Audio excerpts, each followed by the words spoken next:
So guys सितंबर 2025 में यानी last month India में Himalayan region of Ladakh witness violent clashes. और जो प्रोटेस्ट शुरू हुए थे हंगर स्ट्राइक से और पीसफुल डिमांड से, वो एस्केलेट होते होते बढ़ गए वायलेंट क्लैशेस, रायट्स, कर्फ्यूज़ और ट्रैजिक डेथ्स में। तो इस वीडियो में हम ट्रेस करेंगे the series of events which led to such painful violence in Ladakh. So this is Ladakh protests and the road ahead explain. सो थोड़ा सा बैकग्राउंड जान लें अगर, तो लद्दाख एक हाई एल्टीट्यूड हिमालयन रीजन है इंडिया में, इन द नदर्न इंडिया, जो चाइना और पाकिस्तान दोनों को बॉर्डर करता है। साथ ही लद्दाख एक स्पेशल स्टेटस बाय आर्टिकल 370 उसके अंडर आता था, पर 2019 में, अगस्त 2019 में सेंटर में इंडियन गवर्नमेंट ने उस आर्टिकल को रिवोक कर दिया है। और उसके बाद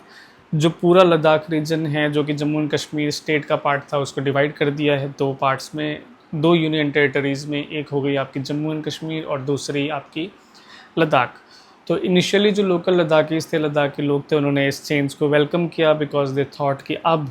हमारे ऊपर ज़्यादा अटेंशन, ज़्यादा डेवलपमेंट पे फोकस किया जाएगा। बट धीरे धीरे रिजेंटमेंट थोड़ा सा इस्टेब्लिशमेंट और इंडियन गवर्नमेंट के अगेंस्ट, सेंटर के अगेंस्ट बिल्डअप होना शुरू हो गई लद्दाखीज़ में, लोकल्स में, बिकॉज दे थॉट कि जो इंडियन गवर्नमेंट है, इंडियन एडमिनिस्ट्रेशन है, उसने एक तरह से लद्दाख की यूनिक नीड्स को और डेवलपमेंटल इश्यूज़ को साइडलाइन कर दिया है। Ladakh has a fragile ecology, a strong indigenous culture, और वहाँ पे बहुत सारी ट्राइबल कम्युनिटीज़ भी रहती हैं। तो कई सारे सेंसिटिव इश्यूज़ हैं लद्दाख रीजन के अराउंड, जैसे लैंड राइट्स, आपका इन्वायरमेंटल प्रेजर्वेशन, उसके अलावा लोकल रिप्रेजेंटेशन एंड आइडेंटिटी को लेकर इश्यूज़ हैं जो काफ़ी सेंसिटिव हैं उस रीजन में। और ओवर टाइम हमेशा से लेह एपेक्स बॉडी यानी लैब और कारगिल डेमोक्रेटिक अलायंस KDA दो एक्टिव पार्टीज़ रही हैं लोगों के ग्रीवियंसेस, लोगों की इश्यूज़ जो हैं उनको गवर्नमेंट के सामने रखने में, प्रोटेस्ट ऑर्गेनाइज कराने में, या लोकल लोगों की आवाज़ को चैम्पियन करने में। So these are the two main bodies जो कि इस प्रोटेस्ट में और जो पिछले महीने हुआ उसमें भी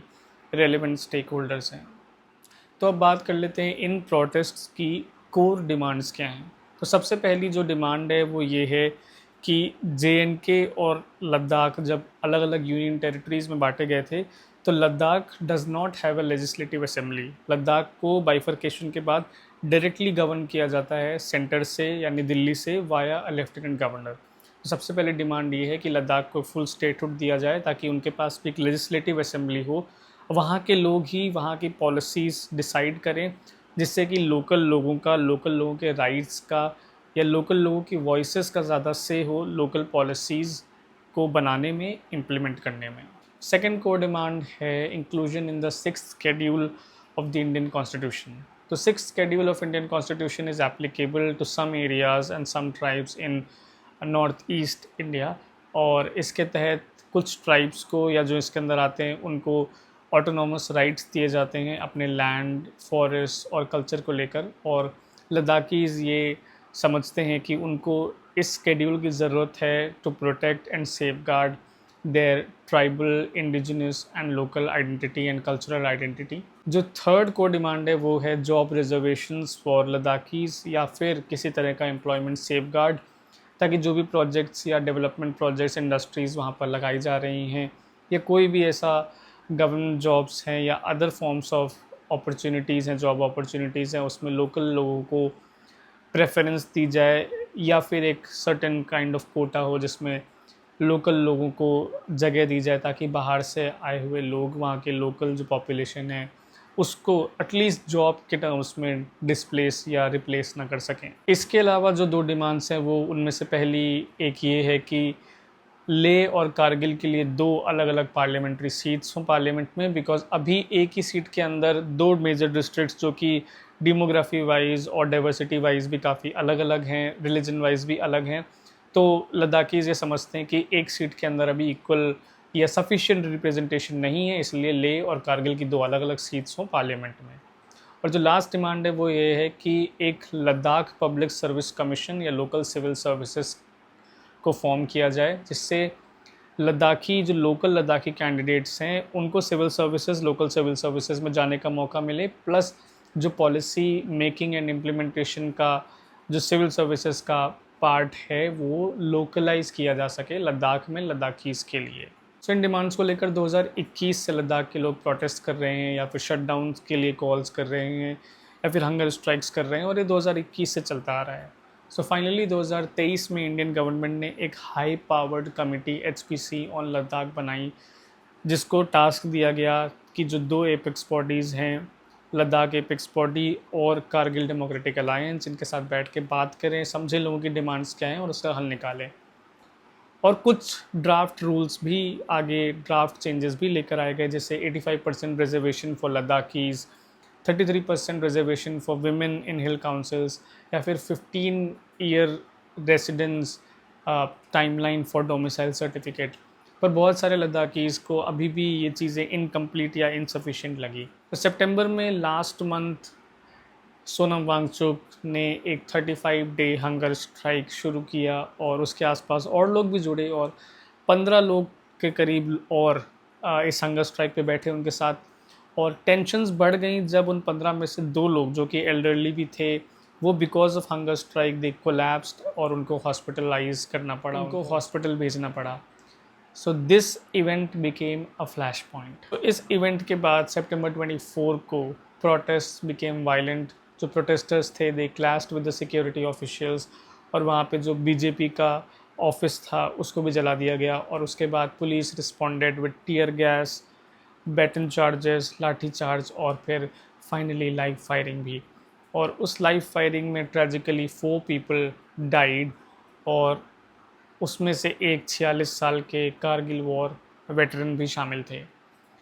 ये वायलेंस देखने के बाद सोनम वांगचुक ने अपना हंगर स्ट्राइक कॉल ऑफ कर दिया, and he urge the youth and the people of Ladakh to maintain resilience, to maintain non violence. और उन्होंने ये गुजारिश की कि आप वायलेंस करके, वायलेंस फैला के इस मूवमेंट को डिरेल ना करें, इस मूवमेंट को, इसका जो प्राइमरी गोल है उससे लोगों को डिस्ट्रैक्ट ना करें। So please stay calm and please stay non violent. इसके बाद सरकार ने वहाँ पर इंटरनेट बैन कर दिया, कर्फ्यू लग गया, गैदरिंग्स बैन कर दी गई, और सितंबर 26 को सोनम वांगचुक को अरेस्ट कर लिया गया on the charges of inciting violence and provocative statements, और साथ ही उनके NGO का लाइसेंस भी कैंसिल कर दिया गया है। उसके बाद से सरकार ने कई जगहों पर पुलिस फायरिंग को डिफेंड किया, ये बोलते हुए because protesters were throwing stones और वायलेंस वहाँ से पहले शुरू हुई, इस वजह से पुलिस ने सेल्फ डिफेंस में लाइव फायरिंग की है। और अब जो next round of fresh talks हैं वो इंडियन गवर्नमेंट और लद्दाख एपेक्स बॉडी और कारगिल डेमोक्रेटिक अलायंस के बीच अक्टूबर 6 के लिए स्केड्यूल्ड हैं। तो लद्दाख के लोगों का कहना ये है कि 2024 में बीजेपी ने, सेंट्रल गवर्नमेंट ने खुद उनको ये प्रॉमिस किया था, even after bifurcation of Ladakh and Jammu and Kashmir into union territories, कि कुछ टाइम बाद लद्दाख को स्टेटहुड प्रोवाइड कर दिया जाएगा, ग्रेटर ऑटोनॉमी प्रोवाइड कर दी जाएगी, उसको 6th शेड्यूल के अंडर डाल दिया जाएगा। एंड इसी बेसिस पर लोगों ने वोट किया था बीजेपी को, but now BJP has turn back on it's promises और अब उसको फुलफ़िल नहीं करना चाह रहे हैं। और जब लद्दाख के लोग अब वही डिमांड्स उठा रहे हैं कि आपने प्रॉमिस किया था, अब आप फुलफ़िल क्यों नहीं कर रहे हो,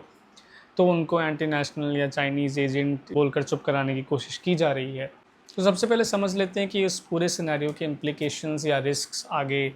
क्या हो सकते हैं। तो अगर फ्यूचर गवर्नेंस की बात करें लद्दाख में, तो अगर लद्दाख को स्टेटहुड ग्रांट कर दिया जाता है तो लद्दाख को एक ग्रेटर ऑटोनॉमी मिल जाएगी for law making, for land protection, for their cultural rights, for land regulation, finances और लोकल इंस्टीट्यूशंस को गवर्न करने के लिए, for the benefit of the Ladakhis obviously. और it could set a governance model for high altitude and sensitive regions. दूसरी जो बात आती है यहाँ पर देखने को मिली कि यहाँ पे एक स्ट्रॉन्ग कम्युनल हार्मनी है between Ladakh apex body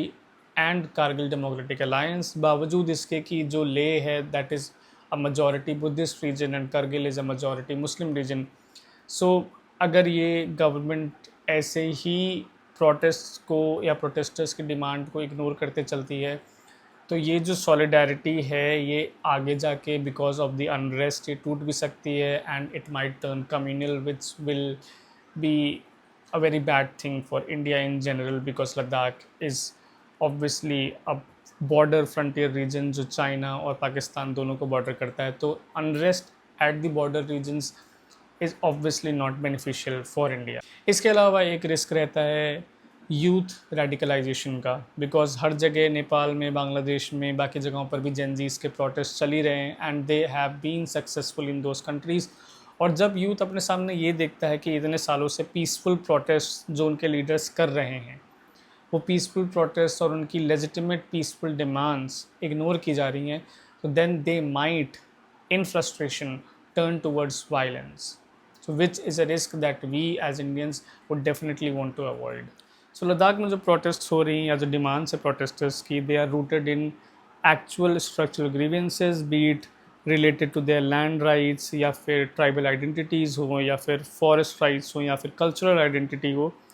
and जो वायलेंस हुआ है that was a result of the pent of frustration, because इतने सालों से पीसफुल प्रोटेस्ट कहीं जा नहीं रहे थे और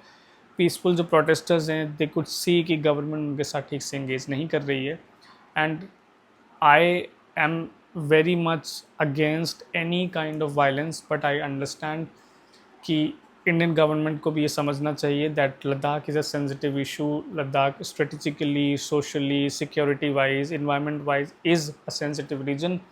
and I hope that Indian government is aware कि यहाँ पर ज़्यादा देर अगर अनरेस्ट रहता है ऐसे रीजन में तो उसके बहुत सारे नेगेटिव इम्प्लीकेशंस हो सकते हैं for India. So I hope that the legitimate demands of the protesters are heard and Indian government proceeds with precaution, and obviously may the better sense prevail. So if you found this video helpful, then do like, share and subscribe, and also you can let me know in the comments if you think कि यहाँ पर कुछ gaps हैं जो मुझे fill करने चाहिए, या फिर आपको क्या लगता है कि यहाँ पर